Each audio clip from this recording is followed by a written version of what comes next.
எல்லாருக்கும் வணக்கங்க. தலைப்பை பார்த்துட்டு தான் பதிவிற்குள் வந்திருப்பீங்க. ஆமாங்க, வாகனம் யாருக்கெல்லாம் களவு போகிற நிலமை இருக்குது, வீண் செலவு ஏற்படுற நிலமை இருக்குது, விற்கக்கூடிய நிலமை இருக்குது, ஜாதக அமைப்புப்படி அப்படின்றது தான் பார்க்க போகிறோம். வாருங்கள் பதிவிற்குள் போகலாம். அதற்கு முன்னால் இதுவரைக்கும் சப்ஸ்கிரைப் செய்யாதவர்கள் சப்ஸ்கிரைப் செய்து கொள்ளுங்கள். உடனுக்குடன் பதிவினை பெறலாம். ஒருவருடைய ஜாதகத்தை எடுத்துக்கிட்டிங்கன்னா 4ஆம் அதிபதி தான் வண்டி வாகனம் இதனுடைய அமைப்பு பற்றியெல்லாம் குறிக்கிறதுங்க.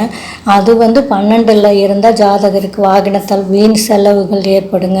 4ஆம் அதிபதி இருக்கார் இல்லைங்களா, 12ல் இருந்து 6ஆம் அதிபதியோட கூட தொடர்பு இருந்துச்சுன்னு வச்சுக்கோங்களேன்.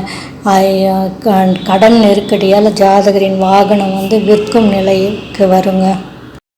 யாருக்கு வாகனம் களவு போகிறதுக்கும் விபத்துக்குள்ளாகிறதுக்கு வாய்ப்புன்னு பார்த்திங்கன்னா, 4ஆம் அதிபதி இருக்கார் இல்லைங்களா, அவர் 12ல் இருந்து 8ஆம் அதிபதியோடு தொடர்பு கொண்டிருந்தாங்கன்னு வச்சுக்கோங்க, வாகனம் விபத்தாகவும் களவு போகவும் வாய்ப்பு வருங்க.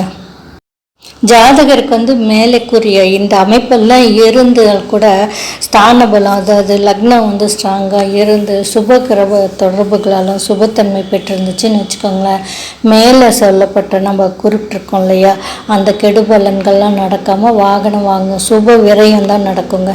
அந்த கெடுதல்லாம் நடக்காது. சுப பார்வை இருக்கும் பொழுது சுப விரயம் நடக்குங்க.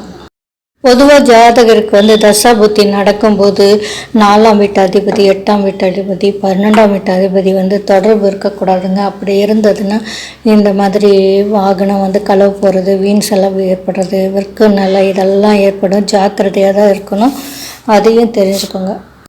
வண்டி வாகனத்தில் போகும்போதும் ஜாக்கிரதையாக தாங்க இருக்கணும். இதோட 7.5 சனியும் இருந்ததுன்னா கண்டிப்பாக விரைய செலவு ஏற்படுறதுக்கு வாய்ப்பு இருக்குது. ஜாக்கிரதையாக பார்த்து இருந்துக்கணுங்க. எப்படி ஜாக்கிரதையாக இருக்கிறதுன்னு கேட்குறீங்களா? குலதெய்வ வழிபாடு தாங்க உங்களுக்கு நன்மை தரும். குலதெய்வ வழிபாடை விடாமல் செஞ்சிட்டே இருக்கும்போது உங்களுக்கு நன்மையே நடக்குங்க. இந்த பதிவு உங்களுக்கு பிடித்திருந்தால் லைக் பண்ணுங்கள், ஷேர் பண்ணுங்கள், கமெண்ட் பண்ணுங்கள். நன்றி, வணக்கம்.